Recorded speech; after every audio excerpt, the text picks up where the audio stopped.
बोलो सदगुरुदेव की जय। गुरु ब्रह्मा गुरु विष्णु गुरु देवो महेश्वर, गुरु साक्षात् परब्रह्म तस्मै श्री गुरुवे नमः।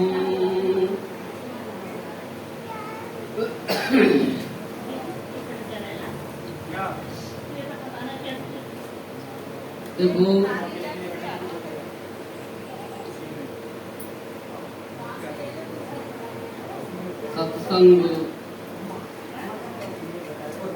सत्संग में हम आते हैं, गुरु के सानिध्य में बैठ करके जब हम सत्संग सुनते हैं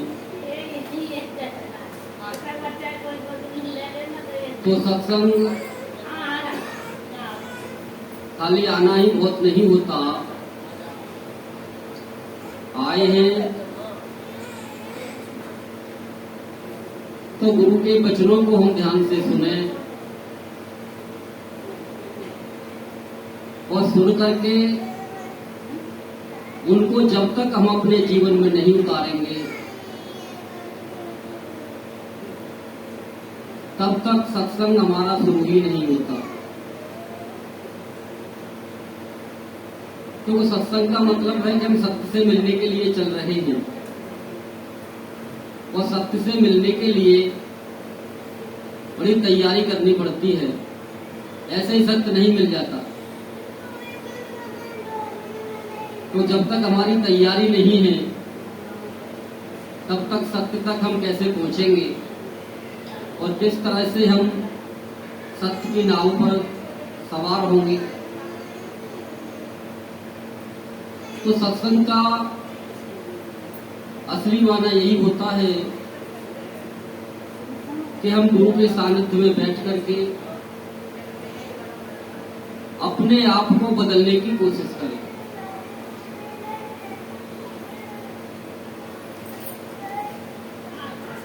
और खुद को बदलने के बाद वो जब हम उसको अपने व्यवहार में लाते हैं, अपने ऊपर उतारने का मतलब क्या है कि जो चीजें हमने सत्संग के द्वारा गुरुमुख के द्वारा सीखी हैं उनको हम अपने व्यवहार में उतारें। तो जब तक व्यवहार में नहीं उतरेगा तब तक सत्संग हमारे अंदर नहीं उतरता। सत्य कैसे उतरेगा? तो साहब ने साफ बताया कि संसार में जितने भी ये हमारे घट है, शरीर है, जितने जीव है, सबके अलग अलग स्वभाव होते हैं। जैसे जेते घट तेते मता और घटघट और स्वभाव, जागट हारन जीत है ते घट ब्रह्म समाव। तो खाली सुन के हमने अमल नहीं किया, जीवन में नहीं उतारा, व्यवहार में नहीं उतरा तो हमारे अंदर न ब्रह्म प्रकट होगा न सद्गुरु प्रकट होंगे। शायद तो बहुत दूर की बात है। क्योंकि मैं मानता हूं कि सबका स्वभाव अलग अलग होता है। शायद खुद इस बात को बता रहे हैं कि हर जीव का स्वभाव जेते घट तेते मता, सबकी अपनी मति, सबकी बुद्धि और सबका स्वभाव अलग अलग होता है। लेकिन संसार यानी सत्संग का मतलब है कि सत्संग से जुड़ करके हम यानी हार जीत से ऊपर निकल करके, ईर्षा द्वेष से ऊपर निकल करके अपने आप को उस अवस्था में लेकर के आए जो हम एकत्व हो पाए। बातें तो हम सभी करते हैं, एक हो जाओ जी, एक हो जाओ, लेकिन एक ऐसे नहीं हुआ जा सकता। क्योंकि हर जीव अपना वर्चस्व चाहता है, लेकिन जब तक वर्चस्व अपना चाहोगे तब तक कुछ होने वाला नहीं। लेकिन जिस दिन आप यह जान जाओगे कि वर्चस्व मेरा नहीं है, मुझे तो खत्म होना है, वर्चस्व सिर्फ परमात्मा का था, परमात्मा का है, परमात्मा का ही रहेगा। तब तो सत्य उतर सकता है, वरना सत्य नहीं उतर सकता। हम कहने तक ही सीमित रह जाएंगे कि सत्य साहिब। आखिरकार वो सत्य जो साहिब है वो कैसे हमारे अंदर प्रकट होगा? प्रकट जब ही हो सकता है जब कि हम हार जीत से ऊपर निकले, ईर्ष्या द्वेष से ऊपर निकले, तभी ये संभव है।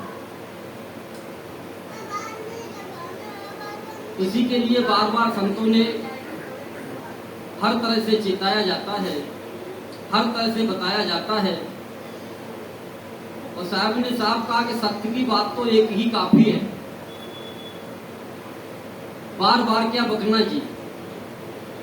लेकिन फिर भी शायद कभी भजनों के द्वारा, कभी साखी के द्वारा, कभी शब्दों के द्वारा जीव को समझाने की कोशिश की है कि किसी तरह से ये जीव परमात्मा लायक बन जाए। नहीं तो काल के जाल में तो इस संसार में फंसा ही हुआ है। क्योंकि ये जो सब संतों के द्वारा हम सुनते आते हैं कि माया का प्रकोप है, माया का प्रकोप है, तो माया है क्या? बाबा तुलसीदास ने साफ शब्दों में कह दिया, लेकिन हम सुनते हैं, वो सुनाते हैं,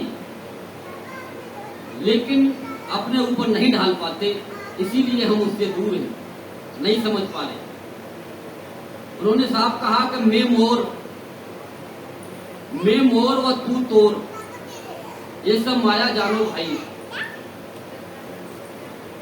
कि हमने जो ये मेरा मेरी लगा रखी है कि ये मेरा है, ये तेरा है, हम जो बांटने में लगे हुए हैं, यहाँ तक हम देख रहे हैं कि जब मान लो भगवानों को भी बांट दिया कि ये मेरा भगवान है, ये मेरा गुरु है, ये तेरा गुरु है। घर परिवार की तो बात ही अलग है। तो इस तरह से हम सत्य तक पहुंच नहीं सकते।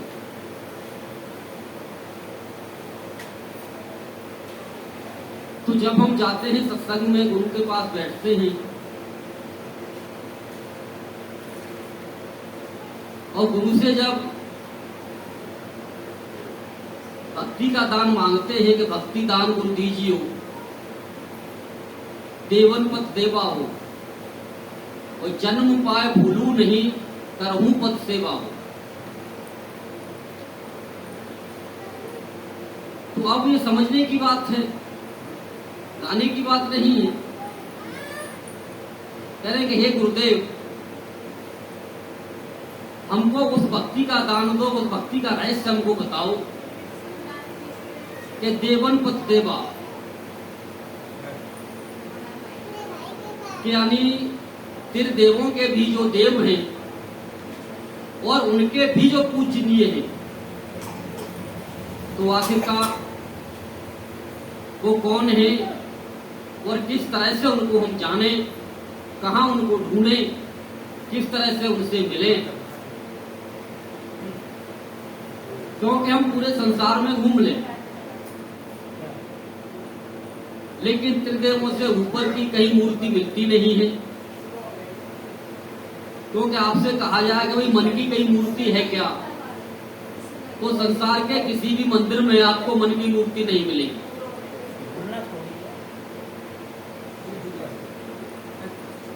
न निराकार की कहीं मूर्ति मिलेगी, सिर्फ त्रिदेवों तक ही सीमित है। तो ये त्रिदेवों की भक्ति तो संसार में घूमते हुए हमको बहुत मिल जाती है, देखने के लिए, करने के लिए। लेकिन गुरु के पास आकर के हमको वो रहस्य जानना होता है कि त्रिदेवों के भी रचयिता कौन है और उनके भी मालिक कौन है।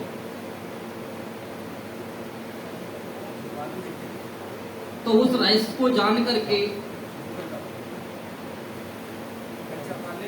अपने घट में जान करके जब तक हम स्थिर नहीं होंगे, यानी नंबर को जानना बहुत जरूरी है, तो वो बात मानने से नहीं बनती।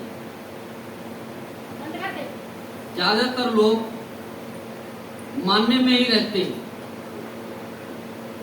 इसीलिए वहां तक पहुंच नहीं पाते और वो रहस्य उनके अंदर खुल नहीं पाता। कि पूछा जाए कि त्रिदेवों के पिता कौन है, तो ब्रह्म है जी। अरे ब्रह्म कौन है, कभी देखा है ब्रह्म को? मिले हो ब्रह्म से कि खाली नाम ही सुन लिया कि ब्रह्म है और उससे छलांग लगाने लग गए ऊपर कि साहब सत्पुरुष हैं। तो आखिरकार आप किसी से मिले ही नहीं, कोई देखा ही नहीं, आपने जाना ही नहीं किसी को।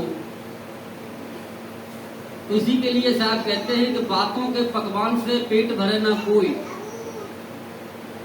और सांपों की पंचायत में जीभ लपालप हो। तो जिस तरह से बातों से आप कहो कि साहब के लड्डू हैं, बर्फी है, हलवा है, तो किसी का पेट भरने वाला नहीं है। पेट जब भरता है जब वो सामने हो और उसको खाया जाए।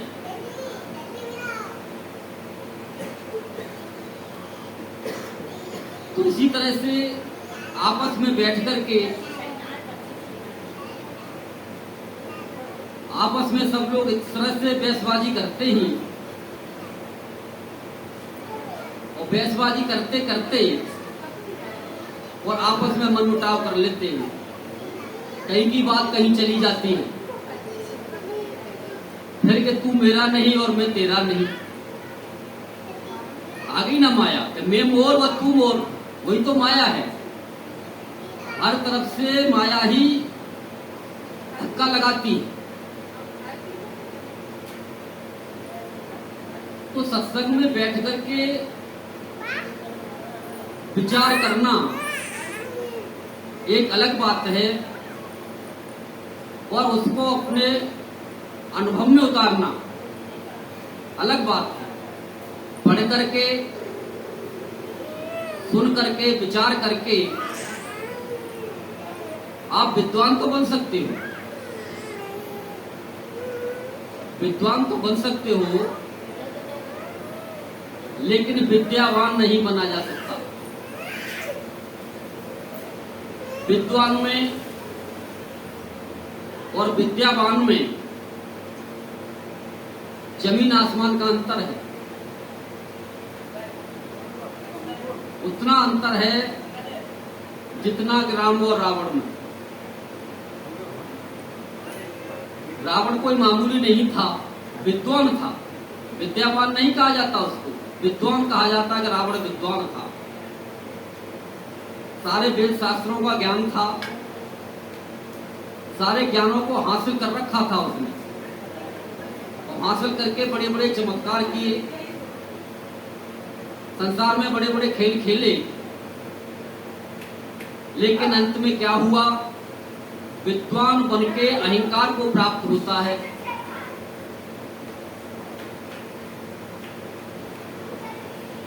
और बाद में अभ्यस को प्राप्त हुआ। लेकिन जो विद्यावान होता है, तो विद्यावान होता है, विद्या के लिए ये कहा गया विद्या को कोई छीन नहीं सकता, कोई चुरा नहीं सकता, कोई आपसे ले नहीं सकता। तो आखिरकार वो कौन सी विद्या है? हम बचपन में जब स्कूल में पढ़ने के लिए जाते थे, और जब छोटे थे तो स्कूल के लिए नहीं जाते थे, रोते थे कि भाई नहीं जाना स्कूल। तो मम्मी पापा ये समझाते थे कि विद्या एक ऐसा धन है जिसे आपसे कोई छीन नहीं सकता। आपकी जो धन दौलत है इसे आपके भाई बांट सकते हैं, चोर चुरा के ले जा सकते हैं, कभी भी ये खत्म हो सकती है, कभी भी धोखा दे सकती है, क्योंकि इसको माया कहा जाता है। लेकिन जो विद्या आप जान जाएंगे वो हमेशा आपके साथ रहेगी, ताउम्र आपका साथ निभाएगी। और हुआ भी यही कि बचपन की यादें, बचपन की दौलत, बचपन के दोस्त सब कहां से कहां रह गए, लेकिन जो विद्या हमने हासिल की, जो ज्ञान हमने हासिल किया बचपन में, वो आज भी हमारे साथ चल रहा है। उसे कोई नहीं छीन सका, वो आज भी हमारे साथ है और हमेशा रहेगा। तो उसी विद्या को जानने के लिए अग्रसर हमको हमेशा रहना चाहिए, क्योंकि जब तो बच्चा छोटा होता है तो अपने स्कूल को ही सारी विद्या समझता है। जैसे जैसे वो आगे बढ़ता है, आगे की क्लासों में पहुंचता है, तब उसको पता चलता है कि विद्या आखिरकार बहुत कुछ पढ़ाई है। अभी तो मैं कुछ नहीं पढ़ पाया। और यहां तक आज हम देखते हैं कि पढ़ते पढ़ते जीवन निकल जाता है, लेकिन वो पढ़ ही नहीं पाता। विद्या ही खत्म नहीं होती, बीच में ही छोड़ करके अपने काम धंधे में लगना पड़ता है। लेकिन अब वो एक ऐसी भी विद्या है, जब वो विद्या हमको मिल जाती है तो जो भी कमी हमारे जीवन में विद्या की रह गई थी वो पूर्ण हो जाती है। फिर हमको ये नहीं लगता कि आखिरकार अब हमको ये पढ़ना चाहिए, ये लिखना चाहिए, या हमको ये और सीखना चाहिए। वो सारी ख्वाहिशें पूरी हो जाती हैं। ऐसी भी विद्या है। अब ये विद्या कहां पर आकर के मिली? ये विद्या जब आध्यात्मिक में घुसे तो आध्यात्मिक में संतों का सत्संग, संतों से मिलन करते करते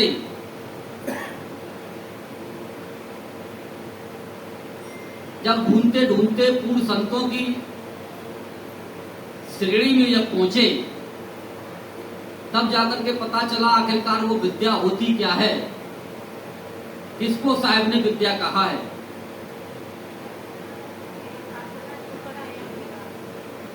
तो आखिरकार उसी विद्या को जानने के लिए ही हम अपना पूरा जीवन खपा देते हैं, लेकिन विद्या पूर्ण नहीं हो पाती।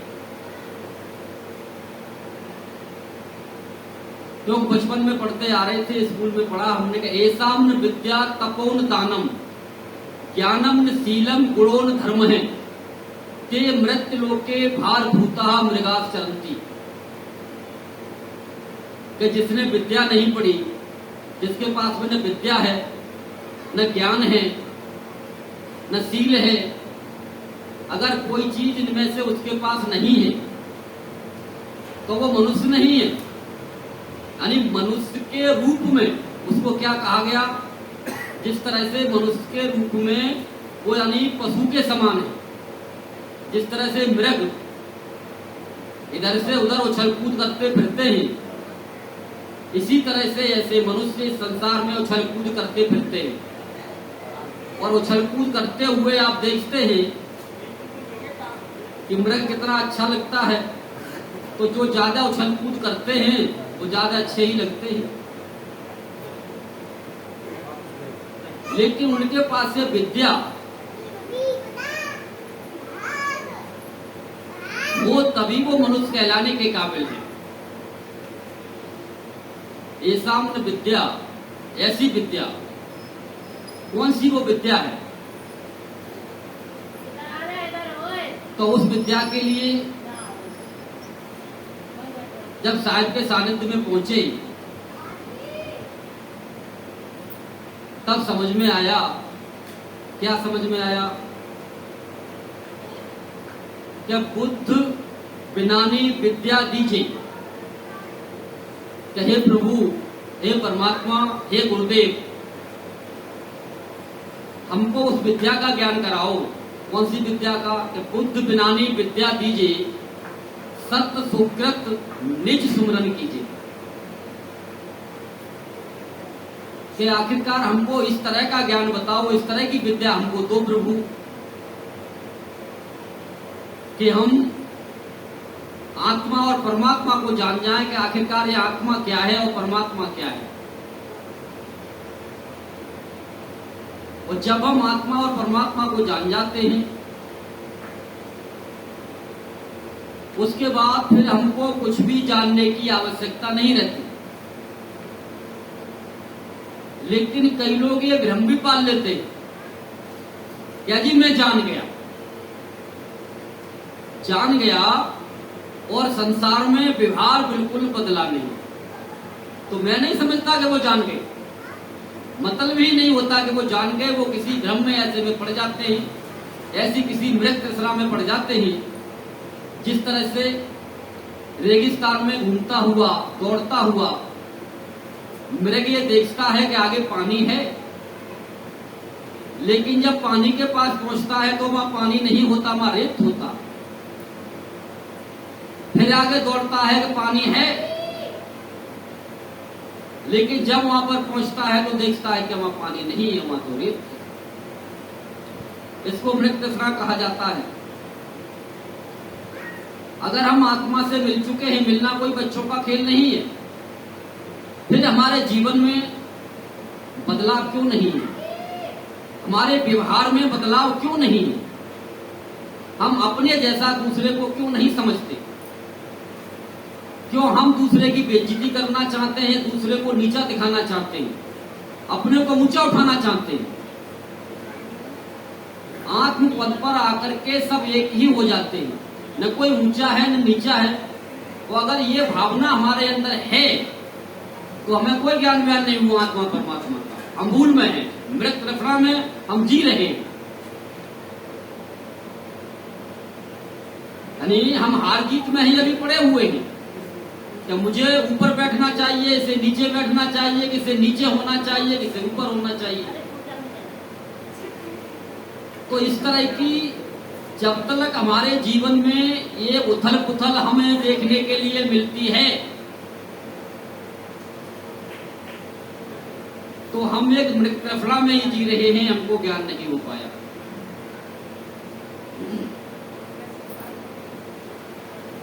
क्योंकि ज्ञान होने पर, जिस तरह से उजाला होने पर अंधेरा अपने आप भाग जाता है, भगाना नहीं पड़ता। तो ज्ञान होने पर ये राग द्वेष अपने आप खत्म हो जाते हैं, करने नहीं पड़ता किसी को भी, वो किस नहीं करनी पड़ती। उस विद्या का मतलब ही ये है, ज्ञान का मतलब ही ये है कि भाई आत्मा और परमात्मा के अलावा कुछ है ही नहीं। भाई मैं आत्मा तो तू भी आत्मा। अगर मैं परमात्मा को प्राप्त हो चुका तो उसको वो परमात्मा ही नजर आना चाहिए।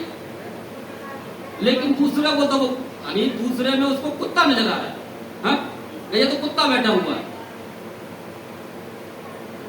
तो मैं तो नहीं समझता उसको ज्ञान हो गया। तो जब तक ये हमारे जीवन में नहीं उतरेगा तब तक कोई ज्ञान नहीं हुआ। एक मृत तृष्णा में हम जी रहे हैं, क्योंकि उजाला होने के बाद अंधेरा रहता नहीं। ज्ञान होने के बाद ये विकार हमारे अंदर रहते नहीं, रुक ही नहीं सकते, इनकी कोई औकात ही नहीं है, इनका कोई वजूद ही नहीं है।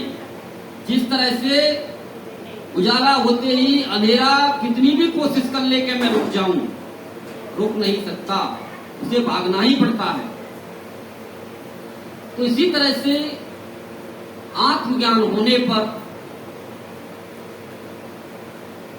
ये सारी चीजें अपने आप ही भाग जाती हैं, भगाने के लिए कोशिश नहीं करनी पड़ती, चमक नहीं लानी पड़ती। चमक कहां पर लानी पड़ती है? नकली में। जैसे नकली सोना होता है तो नकली सोने को बड़ा पॉलिश करनी पड़ती है, बड़ा चमकाना पड़ता है उसको कि कहीं पोल नहीं खुल जाए मेरी। तो उसको तैयारी करनी पड़ती है। किसके सामने कहाँ बोलना है, कैसे बोलना है, कहीं कोई गलत शब्द ना निकल जाए। लेकिन जो आत्मज्ञान में उतर गया तो मां गलत, वहां बैठा कौन है? उतर गया तो मां को सत्य ही बैठा है, मां गलत बोल कैसे सकता है, हो कैसे सकता है? तो उसको पॉलिश नहीं करनी पड़ती, पॉलिश नहीं लगानी पड़ती। जब भी आपने देखा होगा कुछ संत ऐसे हैं कि कभी किताब को हाथ में नहीं लेते, और ये नहीं है उनको घंटे 2 घंटे बुलवाओ, आप चाहो तो पूरे दिन पूरी रात उन पर बुलवाते रहो और वो बोलते रहेंगे। क्यों? कि उनको वो ज्ञान हो जाता है। कौन सा ज्ञान? जिस ज्ञान के लिए साहब ने कहा है कि लिखा पढ़ी की बात नहीं है, लिखा पढ़ी की बात नहीं है, देखा देखी बात। और दूल्हा दुल्हन मिल गए, फीकी पड़ी बारात। कि भाई ये लिखा पढ़ी की बात नहीं है, उस ग्रंथ में ये लिखा है, वहां पर ये लिखा है, वहां पर ये लिखा है, कि इसका अर्थ बताओ, कि इसका मतलब बताओ। ये सब बुद्धि के खेल हैं, ये विद्वानों के काम हैं। जिस तरह से मैंने अभी रावण का आपको वृत्तांत बताया था, तो ये उनके काम है, अहंकारियों के काम है। रावण को अहंकारी इसीलिए तो कहा जाता है जब वो विद्वान बहुत हो गया था पढ़ पढ़ के, लेकिन अब वो प्रकट नहीं कर पाया।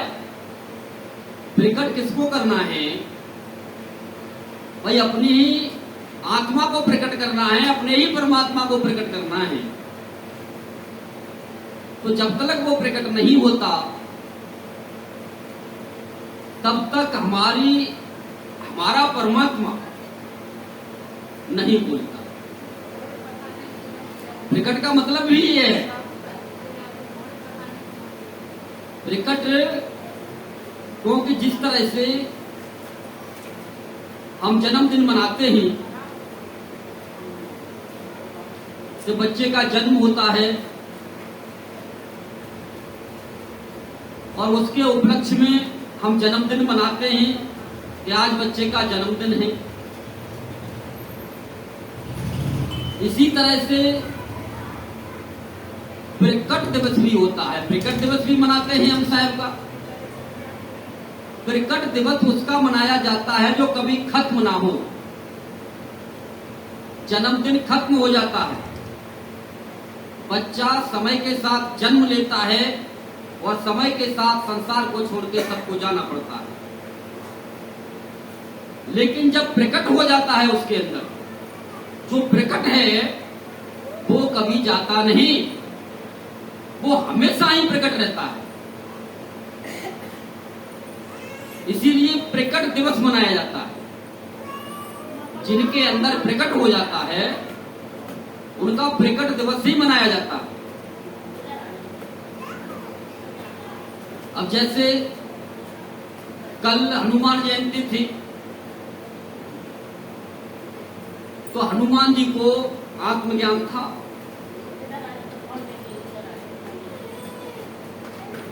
और किस तरह से आत्मा के अंदर परमात्मा प्रवेश करता है, किस तरह से बोलता है, ये भी उनको ज्ञान था। तो उनका प्रकट दिवस मनाया जाता है, जन्म दिवस नहीं मनाया जाता। जन्म दिवस आम आदमियों के, आम जीवों के मनाए जाते हैं, क्योंकि जहां प्रकट हो जाता है वो हमेशा रहता है, वो मरता नहीं, वो अमर हो जाता है। आपकी भक्ति में ताकत हो, ऐसे संत को आप आज भी बुला करके देख सकते हैं। प्रकट की ये महिमा होती है। यही कारण है कि शायद कबीर को भी हम प्रकट दिवस के रूप में मनाते हैं, क्योंकि वो पूर्ण संत हैं और जो संत आज भी उस स्थिति को प्राप्त होते हैं, उनके समक्ष आज वो संत आज भी प्रकट हो जाते हैं। लेकिन हमारी भक्ति में वो शक्ति होनी चाहिए तब वो खेल बनता है, ऐसे ही नहीं बन जाता। और ये कोई क्रिकेट दिवस का क्रिकेट का जो खेल मैं आपको बता रहा हूं, ये ऐसा खेल नहीं है कि हम भजन में बैठे, आंखें बंद की और हनुमान जी आ गए या कबीर साहब आ गए या भगवान राम आ गए या भगवान कृष्ण आ गए। ऐसा खेल नहीं है, पहले भी नहीं था, आज भी नहीं है और आगे भी नहीं होगा, क्योंकि ये हम कल्पना में खो जाते हैं। अगर वास्तव में इन क्रिकेटरों से कोई मिलना चाहता है और उसकी भक्ति में पावर है, भक्ति में शक्ति है, वहां तक उसकी पहुंच है। हाँ, ये बात अवश्य है कि उसके अलावा दूसरे नहीं देख सकते, वही देख सकता है। आम जीव, आम संसार उनको नहीं देख सकता। क्यों नहीं देख सकता? क्योंकि जब मान लो वो परमात्मा प्रकट होता है तो उनको वो एक नई दृष्टि देता है, नई दृष्टि देता है। लेकिन वो नई दृष्टि, एक बहुत बड़ा खुलासा कर रहा हूं मैं, नई दृष्टि कोई आंख बंद करके नहीं मिलती। तो शायद अभी तक भ्रम में घूम रहे हैं। नई दृष्टि आंख खोल के मिलती है, और मैं डंके की चोट पर कहता हूं इस बात को, अनुभव के आधार पर कहता हूं। नई दृष्टि आंख बंद करके नहीं मिलती, आंख बंद करके कल्पना ही मिलेगी। जो पूर्ण परमात्मा हमको ज्ञान देता है, जो दृष्टि देता है, वो आंख खोल के दृष्टि देता है। जो कि हम उसको, जबी साहब ने कहा कि भाई वो सतगुरु वो भाव है, इन नैन न लख लखावे, आखिन मूंदे कानन रूंदे ना अनहत बुझावे। भाई वो सतगुरु वो भाव है। साहब तो साफ कह रहे हैं, अब कोई मैं ही नहीं कह रहा इसको, तो मैं अपने अनुभव के आधार पर कह रहा हूं और अपने अनुभव के आधार पर कह रहे हैं। लेकिन साहब भी तो कह रहे हैं कि भाई वो सतगुरु वो भाव है, यानी आखिन मूंदे, वो कह रहे आंख नहीं बंद करनी, तो फिर नई दृष्टि कैसे दोगे? अब गुरु जी ने तो पहले कह दिया बेटा आंख बंद करके बैठ जा, तब तुझे नई दृष्टि दूंगा। वो कह रहे हैं कि मैं आंख बंद नहीं करनी, आंख बंद नहीं करनी, कान भी बंद नहीं करने, अनग में भी नहीं जाना, लेकिन फिर जब दृष्टि देनी है, आंख खोल के दृष्टि देनी है। तो साहब ने खुले शब्दों में कहा, खुले नैन पहचाने, यानी खुले नैन पहचाने। वो यूं नहीं कह रहे कि आंख बंद करके पहचानना है, खुले नैन पहचाने और हास्य स्वरूप निहारे। तो देखो एक बड़ी विचित्र बात आपको बता रहा हूं मैं, कि जिसके अंदर प्रकट होता है वो हंस रहा है, और जिसके अंदर प्रकट नहीं है वो गाली दे रहा है। बड़ा विचित्र खेल। प्रकट वाला हंस रहा है और जिसके अंदर प्रकट नहीं है वो निंदा कर रहा है, चुगली कर रहा है, गाली दे रहा है। अब आप कहेंगे ऐसे कैसे हो सकता है? ऐसे ही होता है, ऐसे ही होता है। आपको यही खेल देखने के लिए मिलेगा। तो कई लोग इस तरह के आ जाते हैं, तो हमारा सत्संग कोई बंद कमरों में नहीं होता, खुले में पार्क में न्यामन जी बैठ गए, वही मन की सत्संग शुरू। चिल्लाते रहते सब मर्यादा में रहना, मर्यादा में रहना। लेकिन कौन मर्यादा में रहता है? जीव कभी मर्यादा में रहा है? मर्यादा में रहे मर्यादा पुरुषोत्तम राम, जिसने त्याग किया वो मर्यादा में रहता है। और जो हड़पना चाहता है, जो रावण है, वो तो हड़पना चाहता है ना, इधर से भी मिल जाए उधर से भी मिल जाए, राजी से नहीं मिले तो जबरदस्ती लो।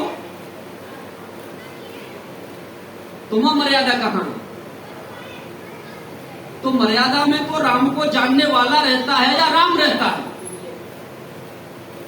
बाद बाकी कोई जीव मर्यादा में नहीं रह सकता। तो आप इस मान लो कलयुग में, कल काल में किस तरह से अपना जीवन जिएंगे, और वो भी खुला। ये नहीं है आश्रम में कैद हो गए, कोई मिलता नहीं है, अपार्टमेंट लेके गुरुजी से मिलना पड़ेगा। जब चाहो जब गुरुजी से मिल लो, जब मर्जी सवाल कर लो, जब मर्जी पकड़ लो जाकर के। तो आखिरकार किस तरह से आप जिएंगे, किस तरह से आप अपने आप को संभालेंगे इस संसार में। तो कुछ लोग कहते हैं गुरुजी गुस्सा नहीं आती, वो देखो इतनी गालियां दे रहा था, उल्टी सीधी ऐसी बातें कर रहा था, वो बनी उसको तो, और आपने कुछ नहीं कहा। मैंने किससे नहीं कहा, मैंने किससे नहीं कहा? अरे जो आपसे कह रहा था, अरे मुझसे कहां कह रहा था? मुझसे नहीं कह रहा था। मैं जिस दिन मुझसे कह लेगा उस दिन तो उसका बेड़ा पार हो जाएगा। बोले पता नहीं कहां से बातें करते हो। तो भाई जैसे कहते हैं ना, कबीर बाड़ी अटपटी, झटपट समझना है, और जो समझ आ जाए तो सब झटपट मिट जाए। तो इसी तरह से संत वाणी कोई किताबों में लिखी हुई वही चीजें नहीं है, ये लिखा पढ़ी की बातें नहीं है, ये देखा देखी वाली बातें हैं, प्रैक्टिकली की बातें हैं। एक बार कबीर मंदिर में फिल्म स्थान पर सत्संग हो रहा था।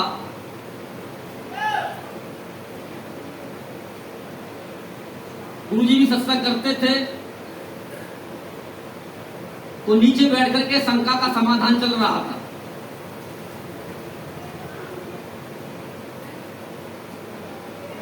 तो एक उत्तेजित आदमी, उत्तेजित, जिसको ज्ञान नहीं होता ना, किसका ज्ञान? वही जिसकी विद्यावान नहीं होता, विद्वान होता है रावण की तरह से, हनुमान जी की तरह से विद्यावान नहीं होता।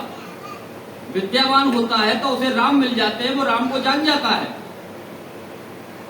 और जो विद्वान होता है उसको अहंकार मिल जाता है।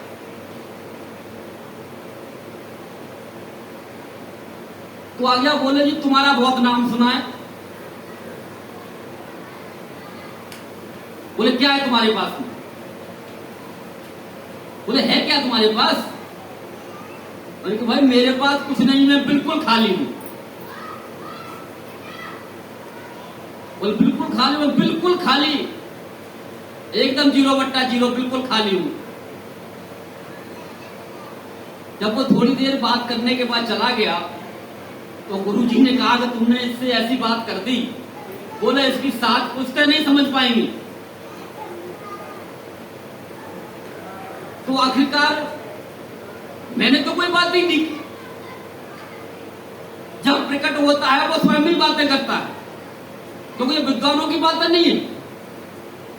बोले कि 7 जन्म तक यह खोजता रहेगा, तब तक नहीं समझ पाएगा कि बिल्कुल खाली होता क्या है। शून्य भी खाली नहीं है। आप ये समझोगे शून्य में पहुंच करके आप खाली हो गए, मां भी खाली नहीं हो। इसीलिए साहब ने 7 शून्य कर दिए। अब तुम ढूंढते रहो, भागते रहो। तो देखो संतों की वाणी, संतों की भाषा अटपटी ही होती है। लेकिन जो कोई जिज्ञासु आ जाता है, जिसको यानी वो शब्द की चोट लग जाती है, चोट लग जाती है कि यार इन्होंने ऐसे कह दिया, तो आखिरकार कुछ तो रहस्य होगा। और जो उस रहस्य को खोजने के लिए उनके पीछे लग जाते हैं, तो वो उस रहस्य को जान लेते हैं।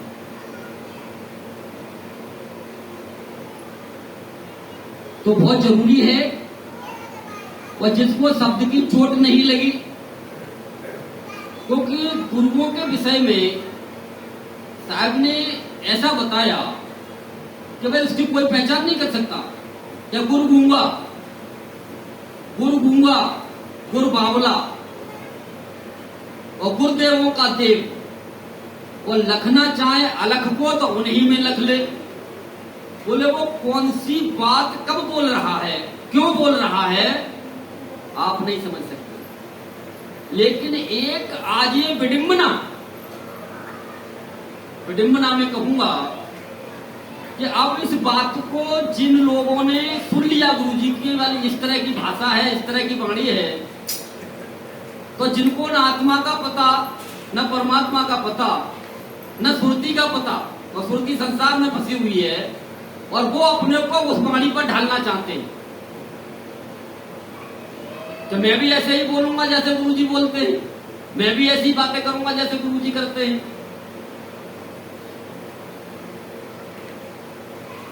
आप कुछ नहीं कर सकते। क्यों? गुरु जो भी वाणी बोलता है, जिसके लिए बोलता है, उसको लाइन पर ला देता है, उसको सीधा कर देता है, इसलिए बोलता है। उसको सीधा करने के लिए जिस तरह से बच्चा जब नहीं मानता तो मां जब उसको डांट के समझाती है ना, तो गुरु का अधिकार है डांटने का। आपको अधिकार नहीं है किसी को डांटने का। डांटने का अधिकार सिर्फ मां को ही है। अगर कोई गली की औरत कोई मान लो उसके बच्चे को डांट दी, तो मां लड़ने के लिए फौरन पहुंच जाएगी, मेरे बच्चों को ऐसे क्यों कहा, क्यों मारा। लेकिन खुद चाहे उसकी रोज पिटाई करे, क्योंकि वो उसको सुधारना चाहती है, लेकिन दूसरे की बर्दाश्त नहीं करती। तो हमको जो है इस तरह से मान लो देखा देखी, गुरु ने जो कहा है साधक के लिए, गुरु ने जो कहा है कि आपको ये करना है तो आपको वही करना है। लेकिन आप जो है अपने उसमें लेना चाहोगे, अपने हक में। गुरु भी अपने हक में नहीं लगता। आपको लगता होगा कि गुरु हमें अपने हिसाब से चलाता है, और जो गुरु अपने हिसाब से चलाता है ना, वो गुरु ही नहीं। क्योंकि जहां ये अपना अपनी और मेरा मेरी आ जाती है ना, ये सब माया के दायरे में आ जाती है। इसीलिए गुरु की बात, संतों की बात अटपटी होती है कि वो कहां पर कौन सी बात का प्रयोग करेंगे, कब करेंगे, कैसे करेंगे, वो हमारी पकड़ से दूर होती है, बुद्धि से परे होती है। तो हम उनकी बातों पे न ध्यान देकर के जो हमसे कहा गया है हम उस पे चलें। तो अभी मैं सत्संग को थोड़ी देर के लिए विराम दे रहा हूं। 2 मिनट बाद अभी फिर शुरू करूं।